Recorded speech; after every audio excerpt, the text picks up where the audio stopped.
A cabeça dele estava arrebentada por dentro. É isso que a veterinária que trabalhou no caso da Orelha falou sobre ele.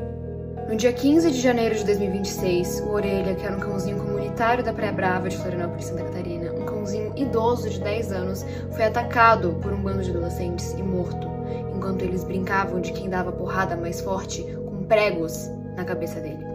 Depois de ser agredido na praia a pauladas por 4 adolescentes de classe alta em Florianópolis. E o nome de cada um deles. Eu não posso colocar a foto deles aqui porque eles são menores de idade, mas eu posso colocar um nome sim e deixar claro que eu nunca mais vou esquecer do rosto de cada um e eu nunca mais vou esquecer do nome de cada um. O que vocês puderem compartilhar sobre a Orelha, não precisa ser esse vídeo, mas o que vocês puderem compartilhar, compartilhem. Não deixem esse assunto morrer, vamos fazer isso chegar nas grandes mídias e vamos fazer com que a Orelha tenha a justiça que